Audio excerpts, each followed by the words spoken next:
Hey guys, what's up?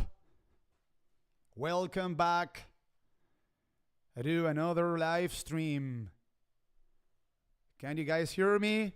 Wow, I have a bunch of you guys already waiting for me. How was you guys' trading session today? Good? I cannot see me or hear me quite yet. Can you guys see me?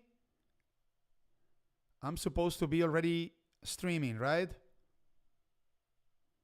In the house, Jocelyn, Pelage, start. Looks like we are waiting to start. I should be live, guys. There you go. Looks like we are waiting to start. Alrighty. There you go. So, let me know where you guys are at. Where do you guys live? I am in Charlotte, in North Carolina. There you go. Odin, Queen Cannon, Royal Eye, Prince Jose, Chicago. There you go. Beautiful city, huh? Love it. What's up, Mike? How are you? Irving, California, Houston. Is any of you guys near North Carolina or Charlotte? We need to organize some sort of get together, you know? Jocelyn is in Georgia. Teaches to fish. That's the idea. Houston, beautiful city. Miami. Elaine Bernardin. I think that Chris is, last time I talked to Chris, he told me that he was going to go on some sort of tour, you know, He was going to visit some states in order to meet person to person some of you guys. And I think that one of the cities that he's planning on visiting is Atlanta. I am 3 hours away from Atlanta. So I might meet with Chris over there. He came to California. Yeah, Chris saying, yeah, absolutely. Last time I talked to him, he told me. Like, hey, Alvaro, let's get together in Atlanta. And I told him, absolutely, man. I am 3 or 4 hours away. And if any of you guys comes to Charlotte, let me know so we can get together, grab a drink, have a beer. Okay, Kia, Elaine, Jocelyn, Gilda West, Alfred, Leticia Jansen, Portage, Indiana. Awesome. Quebec. There you go. We have people from Canada over here. Awesome. Okay, guys. So let's get started over here. What happened today? Red day, another red day across the board. By the way, drop a comment down below. Let me know what stocks you guys want me to go over. Okay. Red day across the board. However, what about small caps? Small cap stocks. The Russell 2000 was able to pull off a green day, whereas the other indices got, for the most part, killed. Take a look. The Nasdaq went down 1.76%. The Dow went down 0.76%. And the S&P 500 went down 1.18%. You guys know, I probably already told you on multiple occasions, Fort Lauderdale. There you go. Bridgehead. I gotta go to Florida, probably before the year ends. I will let you guys know. I think that we have some guys of the community living down in Florida. You called the SPY so good today. Awesome. Thank you very much, Tyler. That's very much appreciated. I am going to go over some of the trades that we took today and that I called out on Discord. Okay, you guys know that the Russell 2000 or the IWM is my favorite market leading indicator. The fact that the other indices got killed today, but the Russell 2000 or the IWM was able to pull off a green day. It is interesting. Let's just put it that way, okay? Keep the IWM on your radar, okay? This is Interesting. Let's go ahead and take a look now at the sectors of the markets and take a look at the performance that we saw today. These are the 11 sectors that trade inside the S&P 500. So the worst performing sectors today were the sectors related to the 7 magnificents. Take a look. Consumer discretionary went down 1.56%. When we talk about consumer discretionary, we are pretty much talking about Amazon and Tesla. Both stocks got killed today. I think that Amazon just posted earnings and it is up like $3 after hours. The expected move was like $8. So the markets didn't like a lot. Let's just put it that way. Amazon's earnings report. Technology. We are talking about Microsoft. We're talking about Apple. This sector goes down today 1.90%, and communication services goes down. This was the worst performing sector by a long shot. This sector went down today 2.18%.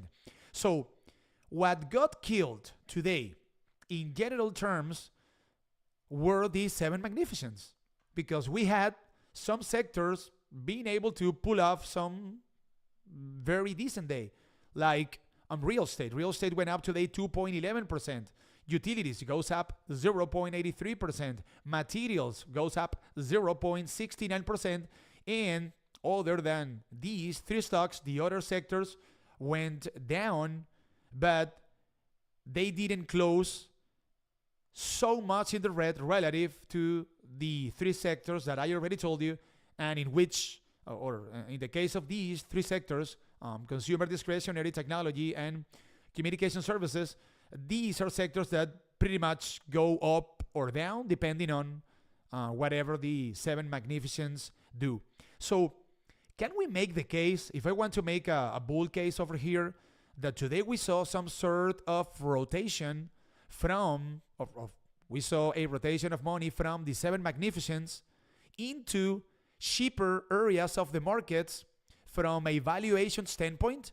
Is it that maybe the big money of Wall Street is starting to buy the dip in the IWM, and that if that were the case, this might be signaling some sort of bottoming process in the markets? Because as of now, we are in correction territory relative to the high that the SPY made back in late July.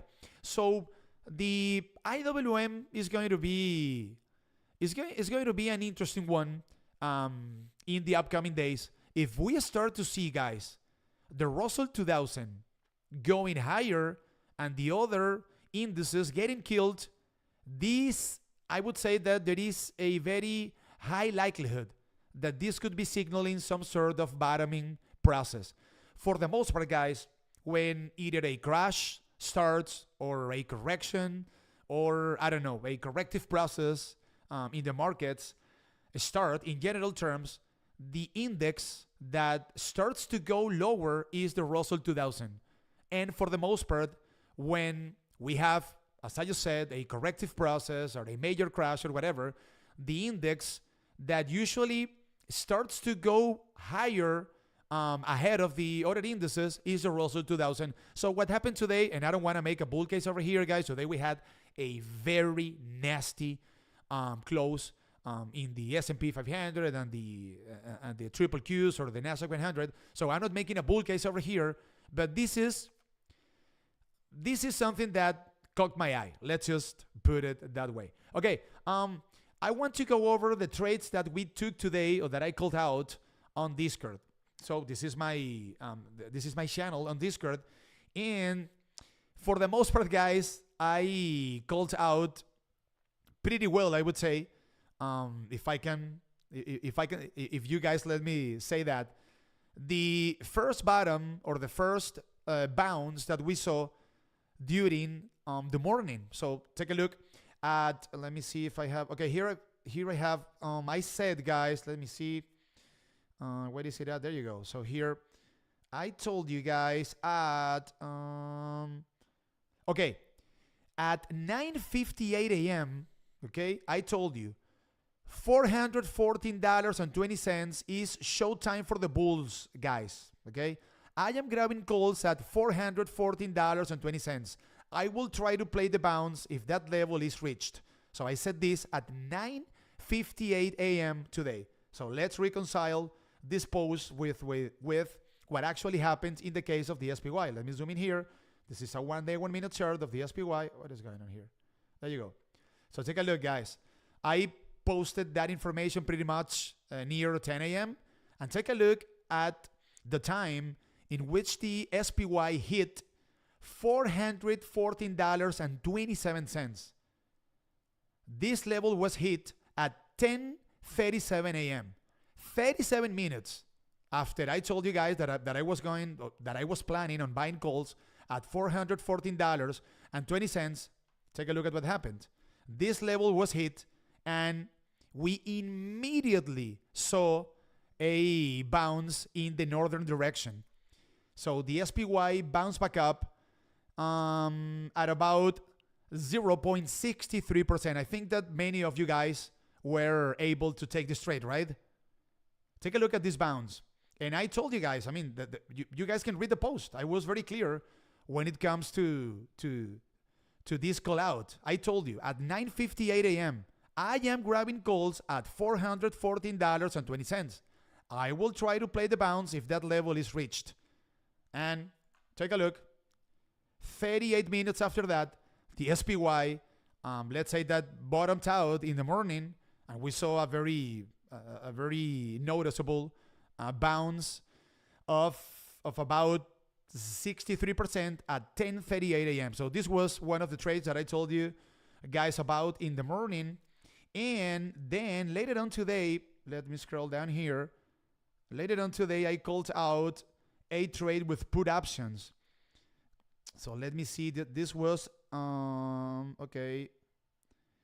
Let me see, what is the, okay, I'm gonna close my puts, guys. So I said, okay, the risk remains to the downside. So I also told you, because we saw a very, again, a very nice bounce today at 10:38 a.m. But the technical chart of the SPY is, for the most part, broken, guys. And I told you, I don't trust this bounce. So I told you, while the bulls remain below $415.30, the risk is to the downside. And that's exactly what happened, guys. Take a look. So they pulled the tape up to $416.90, and then they started to drop. And there's another trade that I took, I think that with most of you guys, with puts. So let me see if I can see it over here. So I said that it was good, that we had okay, here, 11:16 a.m. guys. And sorry because this information is a bit like messed up over here.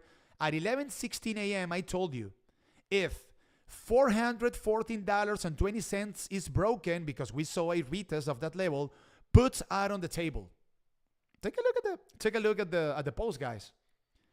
And I also told you, because we were about to see a retest of the same level from which they bounced back up at 10:38 a.m. I told you at 11:09 a.m. $414.20 is not the same number than before, guys, because I was expecting this level to not be able to act once again as support if retested. And that's exactly what happened. That level couldn't act as support. And I told you, if $414.20 is broken, puts are on the table. I posted this information at 11:16 a.m. So let's reconcile that information with what actually happened.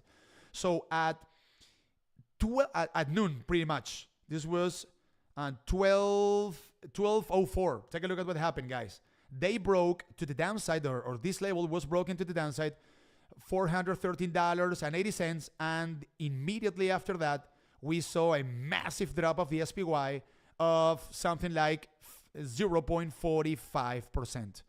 So how about this, guys? And in the case of this second trade, I actually took a very good trade with puts, and I showed you guys the screenshot of the trade. Take a look, guys. This is a trade that I took with SPY puts. I ended up making over here $360. So again, guys, my idea is letting you guys know the areas of interest, the areas from which we can determine or that we can figure out who is in control of the tape. So you guys can make your own decisions. And today was a blockbuster day, guys. So, I mean, I called out, or I told you guys about 2 potential trades, both in the morning and afternoon as well. And those trades worked out pretty much to the penny. So, there you go. How do you determine the levels? I mean, I have to do my research work. Yeah. I wake up every day at 5 a.m., guys, and I do my due diligence. I determine levels of support and resistance.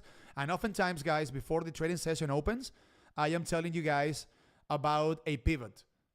When you guys see in my pre-market commentary, guys, that I am pointing out a pivot, that implies that above that pivot, the bulls are in control of the tape in minor time frames, obviously, because we are pretty much trying to day trade on a daily basis. And that also implies that below the pivot, the sellers or the bears are in control. So, yeah, very good job today, guys, for all of us, okay? And obviously, it makes me very happy knowing that I am helping you guys in order to make your own decisions, and by making good decisions, make money out of them. So, can you discuss Lily if you haven't already? No, I haven't. I got to put on NVDA, got money, and got out. Good. That's a chart that is starting to look awful. Please let me know. I'm going to go over the SPY, so let me know what stocks you guys want me to go over. And what an ugly looking chart, guys. What an ugly looking chart. So the SPY went down today 1.20%, and it closed the trading session at $412.55. So this is a major downtrend. The SPY is going to be guilty. And again, and for those who are watching my stream for the first time, I use basically, guys, 4 moving averages, daily moving averages, that is, right? Or daily SMAs, we can say. This blue line that you guys can see over here is the 100-day moving average. This red line, this one over here, this is the 200-day moving average. These 2 moving averages are very important, okay? And I use them a lot. I also use the 20-day moving average, which happens to be this pink line that you guys can see over here. And last but not least, this white line that you guys can see over here on my screen, and that is declining. This is the 5-day moving average. So these are the moving averages that I use. What can we see over here on a 4-hour chart of the SPY? The SPY is trading below all the moving averages. This is a major downtrend. As of now, this index is guilty until proven innocent. The bulls have a lot of work to do over here, guys. For me, in order to, let's say, have some sort of constructive perspective about the SPY, I need to see it trading above $420. So I would need to see the bulls recapturing this downward sloping 5-day moving average. So there is a lot of work to do here. And I pointed out today on Discord, guys, take a look at this. Let me show you over here a very important level in which the bulls managed to find support today. Take a look. So this is a daily chart of the SPY, okay? Take a look at this line, okay? This white line that you guys can see over here. This is an anchored volume weighted average price that comes from the October low of last year. And take a look at the level that this anchored volume weighted average price is signaling as of now, guys. 400, let me see, I'm gonna show you over here. Okay, there you go. Take a look. $412 approximately. Take a look at the spot from which the bulls bounce back up today, guys. Exactly at this AVWAP that comes from the October low of last year.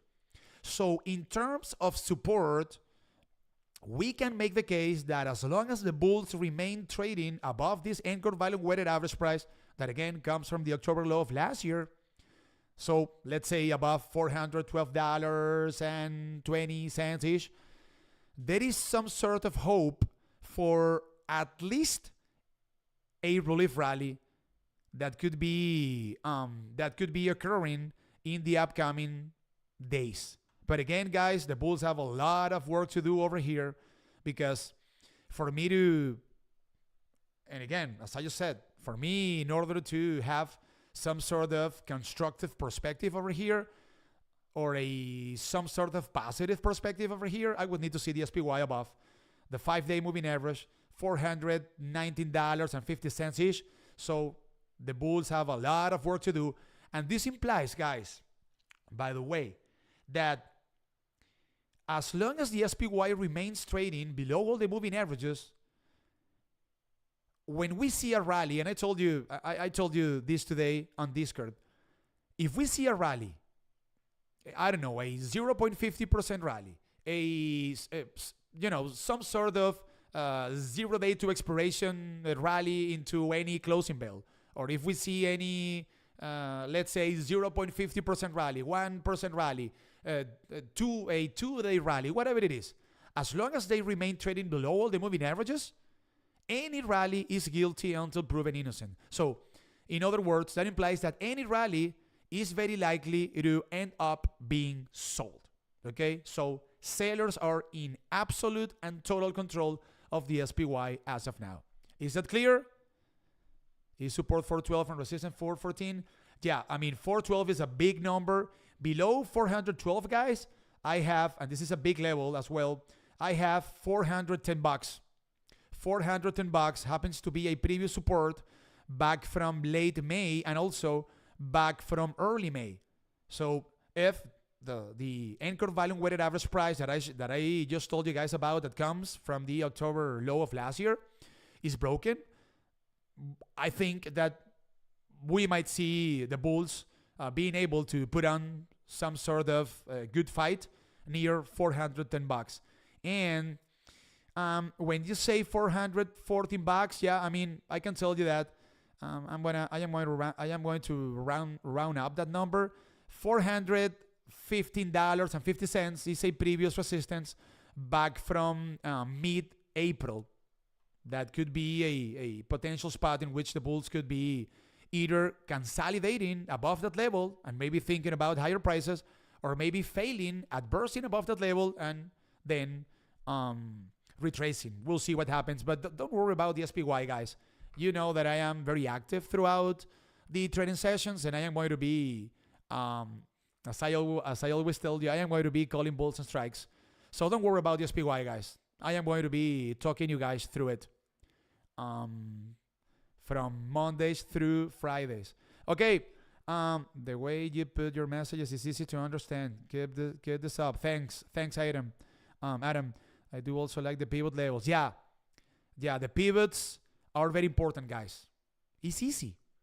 This business is about, or the success in this business, guys, aside from risk management and stuff, it has to do with knowing who is in control of the tape and trying to stay in the right side of the tape. That's what this business is for the most part about. Can you also call out Tesla in Discord? Well, I mean, that's all. Sometimes I am calling out specific stocks. The other day I did it with NVDA, but I am, for the most part, like 100% focused on the SPY. Okay, Eli Lilly. Let's go over Eli Lilly. Please let me know what stocks you guys want me to go over. Okay, and Eli Lilly has been getting killed recently, guys. It went down today 3.13%, and it closed the trading session at $568.10. Let me zoom in here. So, in minor time, we are still talking about a major uptrend, because we can see over here an upward sloping 200 DMA and also an upward sloping 100 DMA, but the sellers have been making progress over here. Why? Why do I say that? Because we can see a downward sloping 5-day moving average, and the bulls actually closed today's trading session below this 20-day moving average. This is an easy one for me, guys. In my opinion, Lilly is a no-touch below this downward sloping 5-day moving average, or below $582. If tomorrow we happen to see a relief rally across the board when it comes to the major indices and stuff like that, and if I happen to see the bulls of Lily recapturing $580, this could be signaling that higher prices are about to come up for Lily. So consolidating above $582, we have two potential gaps to the upside. The first one, $590. Lily actually fell today right at $590. And this is also a previous resistance back from mid-September. If the bulls can take out $590, then we have another gap up to $600. This is a fat number, an important number. $600 is a previous resistance back from October 25th. And this is also a previous support back from October 13th. So this would be the scenario in which I would be interested in taking a trade on Lily. A no touch, in my opinion, below this downward sloping 5-day moving average. Let me take a look at the market structure of Lily. So supply and demand. What is the supply and the demand of Lily looking like? Let me log in here. And there you go. Let me pull up the technical chart of Lily. Let me see while I take a sip of Sprite. Wow, take a look, guys. So check this out, guys. On top of this chart, as I always told you, you guys can see the demand or buyers. And at the bottom of this chart, you guys can see the supply or sellers. Usually, guys, when we see the demand, which is this blue shaded region that you guys can see over here, when we see the demand dropping or falling, and we see the supply or sellers rising, we can reconcile this kind of market structure with what? With a downward sloping 5-day moving average. So this market structure implies that sellers are starting to take control of the technical chart of Lily, and therefore this is, once again, and I already told you this, a no touch below this downward sloping 5-day moving average. I know that sellers are starting to gain ground over here. So if I know that sellers are kind of starting to take control of this chart, I am not going to go against sellers. I'm gonna wait for buyers to step in once again by recapturing this 5-day moving average. And if I see consolidation or if I see a process of consolidation above $581 ish, that's a trade that I would be taking in the case of Eli Lilly. Alrighty, so what other request do I have over there? Hold on, guys. There you go. Okay. Avigo. Broadcom, right? Okay, there you go. By the way, I think that Intel just posted earnings. This could be helpful for semiconductor stocks tomorrow. Let me see. Yeah, I will go over this, not a problem. What is Intel doing after hours, guys? Let me see. Yeah, it is going higher. Take a look, guys, and a lot higher. The expected move on Intel was how much? It was $2, and it already went up. It closed at $32.50. So that's it. This was a very positive reaction from the markets. So this could be potentially helping semiconductor stocks such as NVDA, AMD, and so forth. Let me pull up here. This is a very volatile stock, guys. Broadcom. This stock is not for the faint of heart. So we can see over here an upward sloping 200-day moving average, and the sellers have been gaining ground over here. And why do I say that? Well, because the 100 DMA was broken to the downside. The 20-day moving average was also broken to the downside, and we have a downward sloping 5-day moving average over here. So again, guys, I rarely ever trade stocks with a downward sloping 5-day moving average. I would wait for Broadcom in order to recapture this 5-day moving average. So this is a no touch below $854, guys, in my opinion. If it keeps dropping, and if you guys are interested in buying the dip over here, let me see if I can see any level of support that is worth to be pointed out. Let me draw a line over here. maybe, guys, and this is not a trade that I would be taking, 812 bucks is a previous support back from early October. This is also a previous support back from mid-August, and this is also a previous resistance back from early June.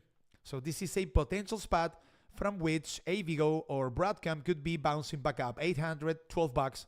I wouldn't be taking the trade because we have a downward sloping 5-day moving average. So I would rather picking up some Broadcom call options if 854 bucks happens to be recaptured. Let me take a look at the market structure of Avigo to see if we see something positive for the bulls over here.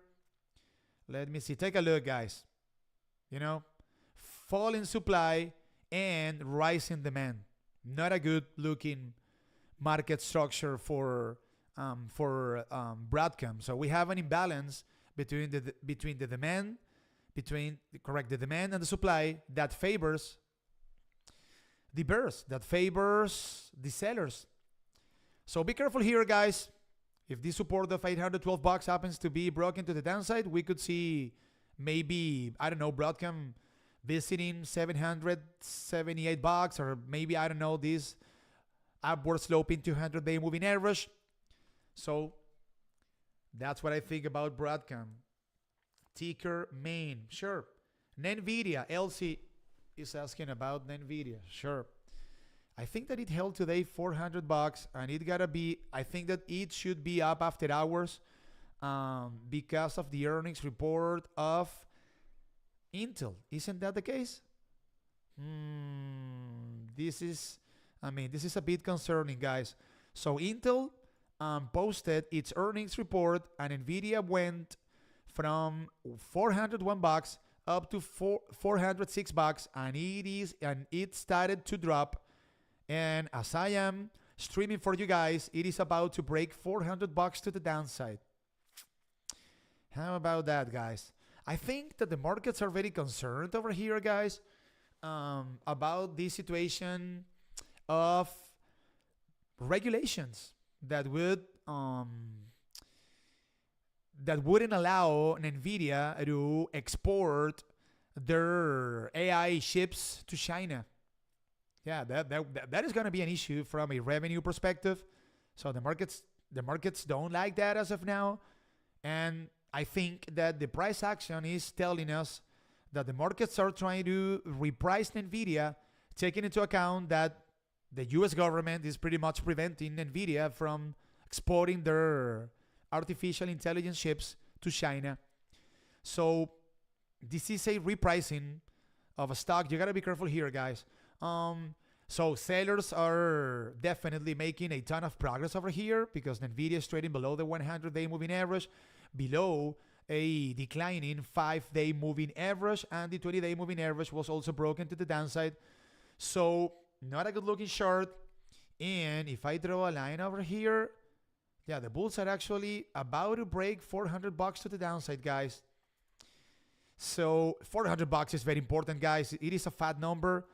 So above 400 bucks, we can make the case that the bulls could kind of gather momentum, that buyers could still be stepping in over here, and that if that were the case, NVIDIA could be potentially going up to 420 bucks, which is a level that happens to coincide with this downward sloping 5-day moving average, and 420 bucks is also a previous support back from mid-August, and this is also a previous support back from mid-September. Also, by the way, a previous support back from early July. Critical spot over here, guys.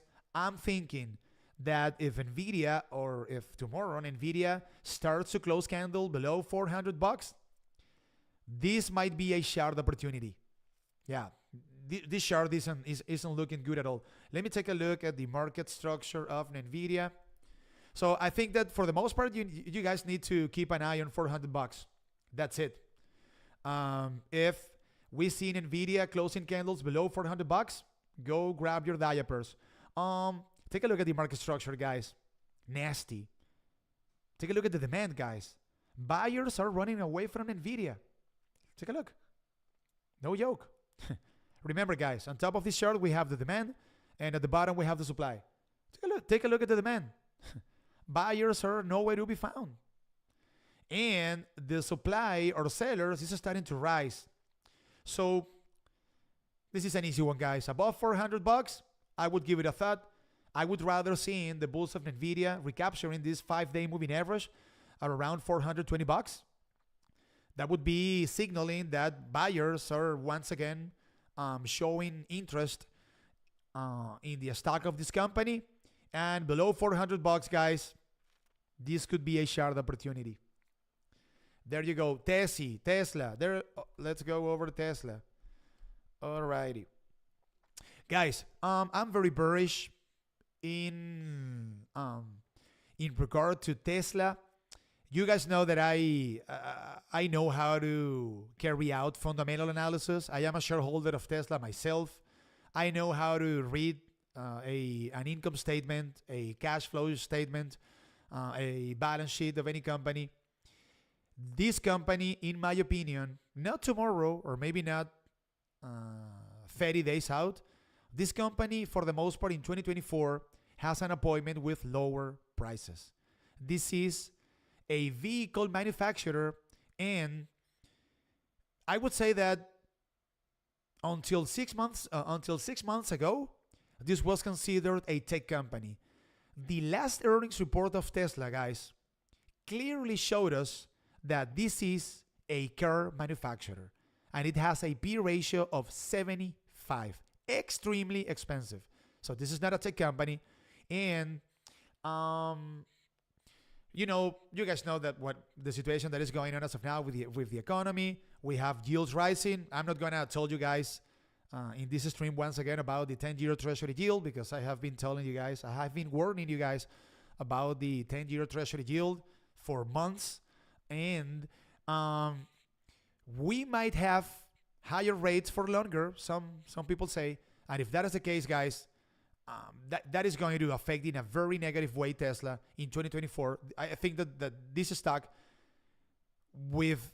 taking into account the current conditions of the economy and the markets, this company cannot sustain or justify a valuation of 70 times earnings or 65 times earnings or 60 times earnings or a price of $200. I think that the stock of this company has, in my opinion, I would say with an 80% certainty, I think that Tesla has an appointment with way lower prices relative to the prices that we are seeing as of now.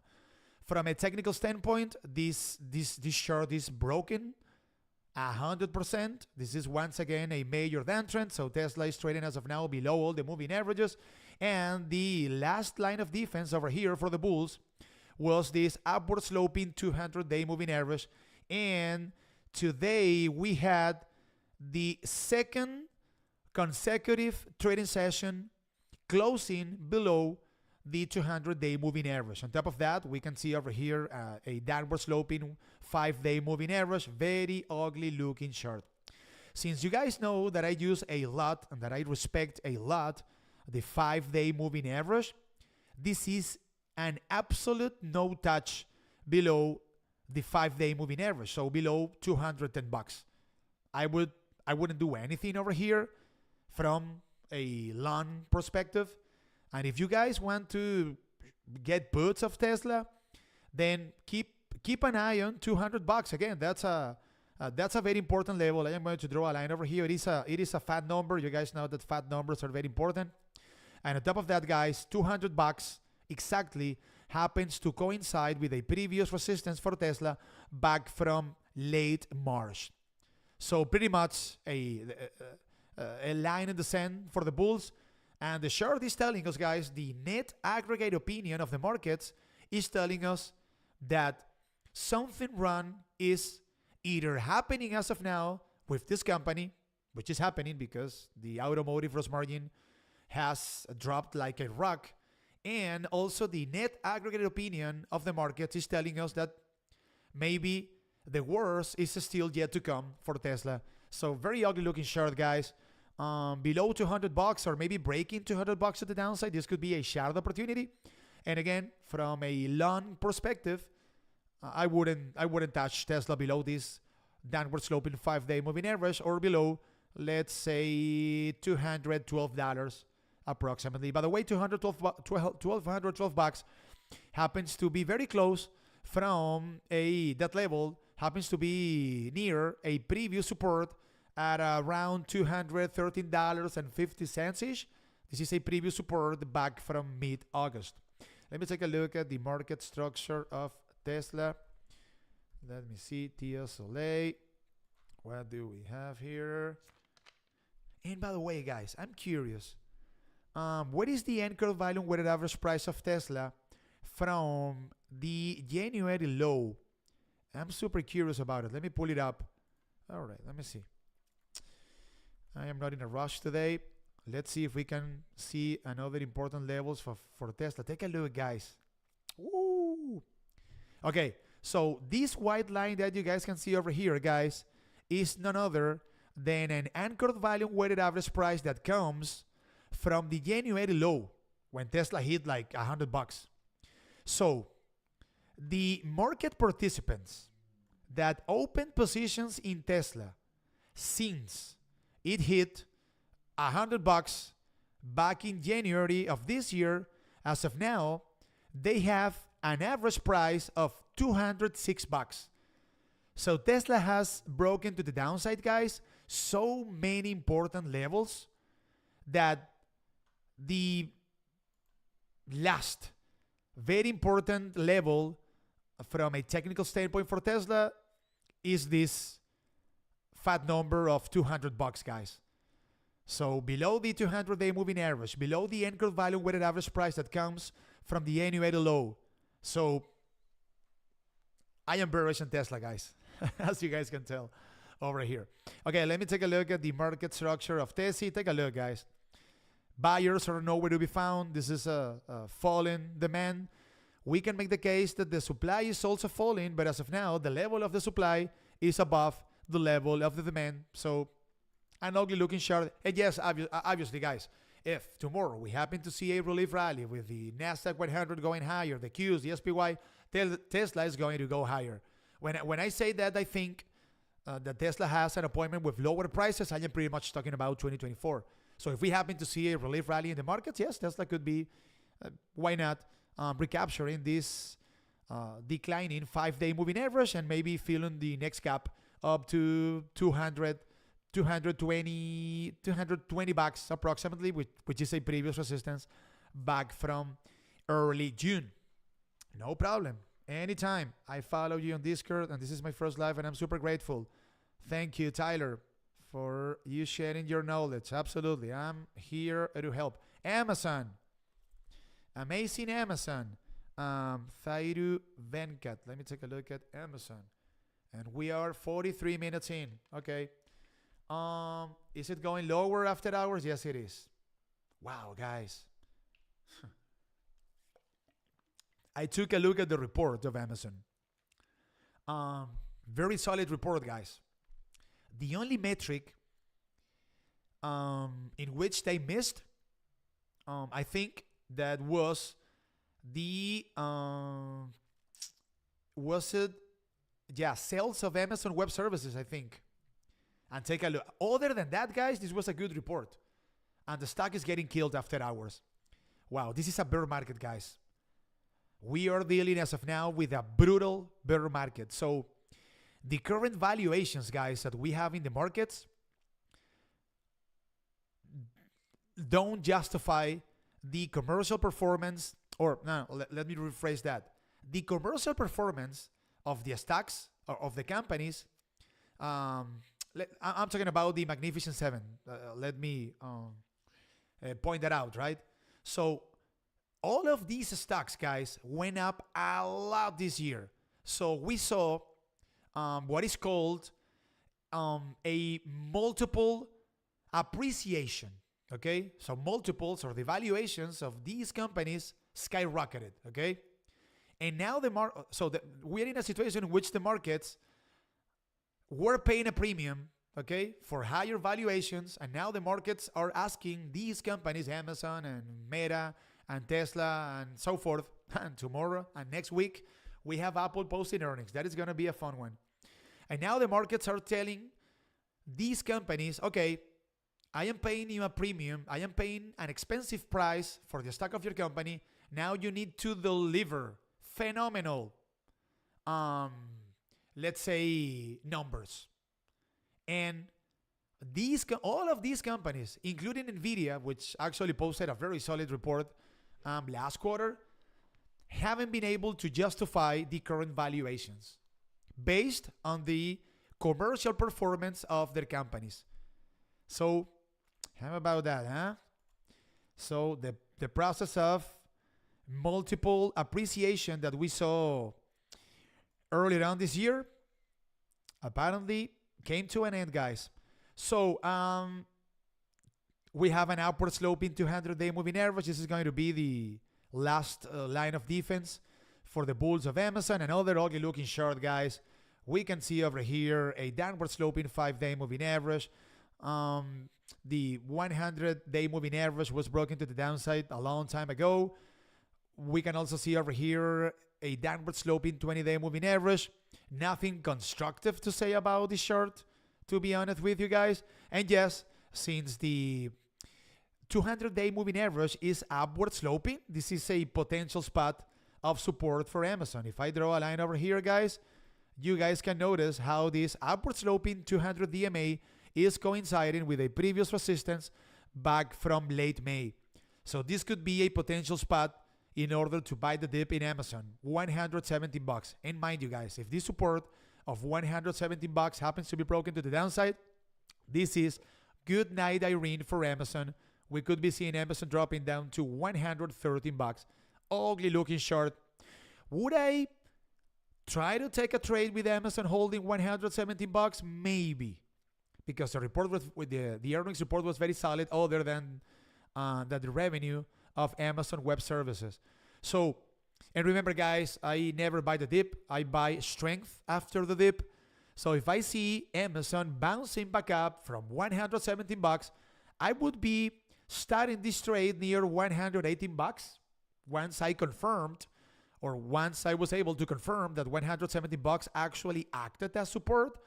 So I would be entering the trade at around $118. From $118 up to, let me see, we have a gap up to, why not, $124, which is a previous support. This would represent a 4.60% profit trade.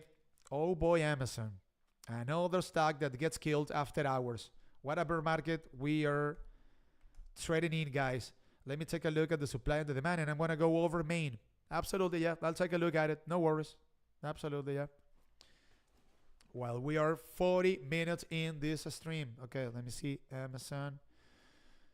So what is the supply and the demand looking like? Amazon. There you go. And take a look, guys. Horrible market structure. The demand is collapsing. So buyers are running away from Amazon.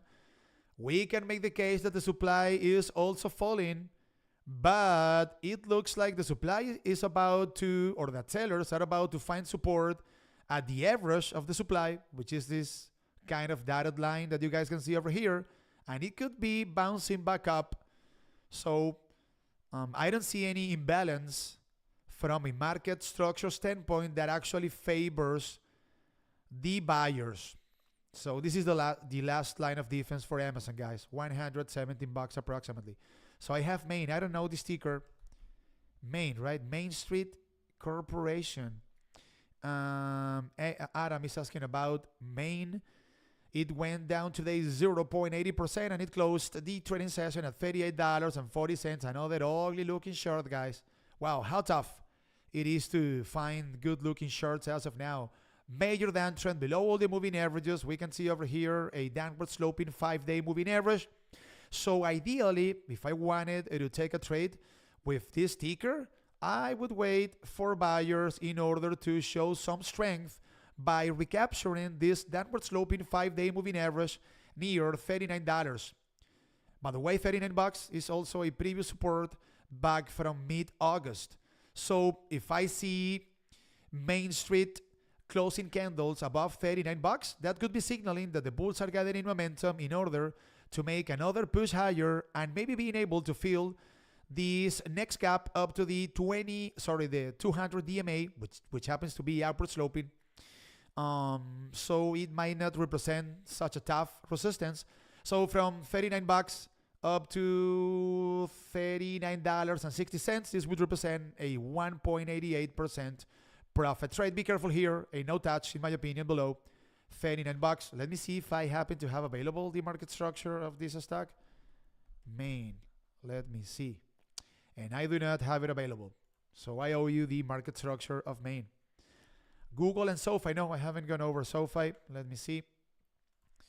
Okay, we have 10 more minutes, guys. I don't want the live stream to go to be longer than an hour because then I don't get any views on my YouTube channel. By the way, guys, if you guys want me to do a favor, once we are done streaming, please go to my YouTube channel and drop a comment, because when I live stream, I do it exclusively for you guys, and the comments that you guys are dropping over there don't transcend into the regular stream that I am going to be releasing on my YouTube channel. So if you don't mind going to my YouTube channel and dropping a comment, then that is going to be appreciated from me. Okay, SoFi goes down today 2.54%, and it closed the trading session at $6.90. Another ugly looking chart, guys. This chart is broken from a technical standpoint, and SoFi, I mean, who knows if SoFi once again might become a penny stock if it happens to break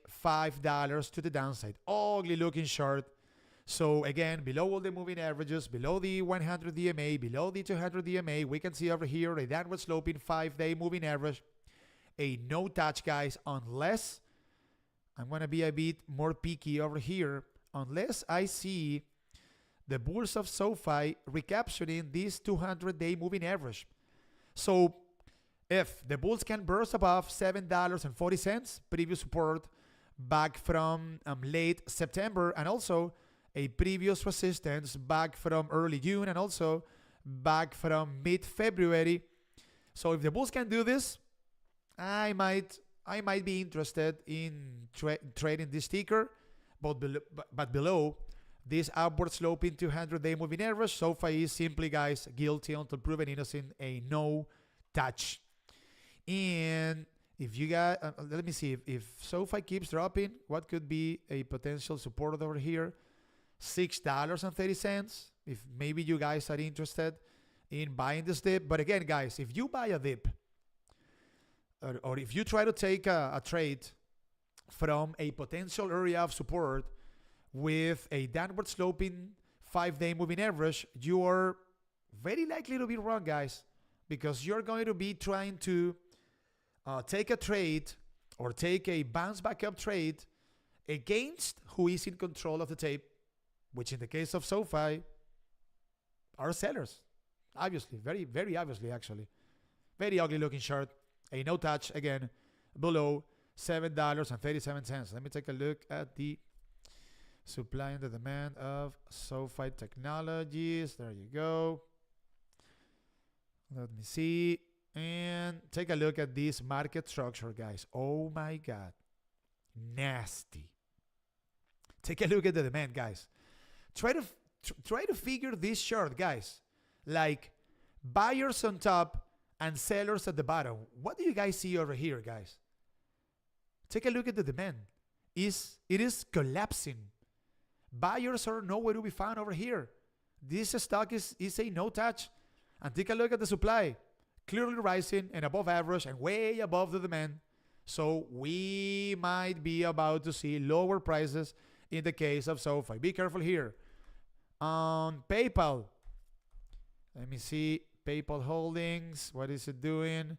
And I also have a request for balance here. The Messi of artificial intelligence. No, this is Palantir. My bad. Let me pull up PayPal.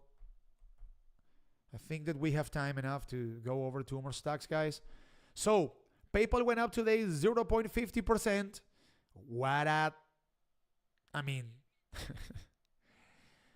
What a horrible chart, guys. I mean, we can make this up. This is the perfect definition of a major downtrend. Unbelievable. Downward sloping 200 DMA, downward sloping 100 DMA, downward sloping 20 DMA, downward sloping 5 DMA. Is Jeremy still buying PayPal? Jeremy from the financial education? Come on, you guys watch Jeremy's videos. Come on. Don't lie to me. Who watches Jeremy's videos? Be careful, guys, because he usually provides terrible advice. Be careful. A no touch, guys, unless this downward sloping 5-day moving average happens to be recaptured. A no touch, guys. Be careful here. Is there value in this company at these levels? Maybe. But again, guys, you guys need to get familiar with the net aggregate opinion of the markets. That is going to save you a ton of money, guys. So the shorts, the technical shorts, guys, that we see, PayPal, Apple, Tesla, whatever it is, they send a message. So what is this downtrend of PayPal telling us, guys? That according to the net aggregate opinion of the majority of the markets participants, there is something wrong with this company. There is something wrong over here. The markets could be wrong. Sometimes they are wrong, obviously. So the net aggregate opinion is not always right. But in the case of PayPal, and maybe some of you guys want to pick up some shares or maybe LIPs or call options that expire 1 or 2 years out, like some sort of long-term investment and stuff. But I need to listen to the message that the technical short is sending me. The technical short says, stay away from this stock, because most of the market participants believe that there is no good value in the stock of this company as of now. So, I don't know, guys, if the markets, catch a break and we happen to see 1 or 2 consecutive green days and stuff like that, watch out for PayPal bursting above this downward sloping 5-day moving average, so maybe bursting above $53.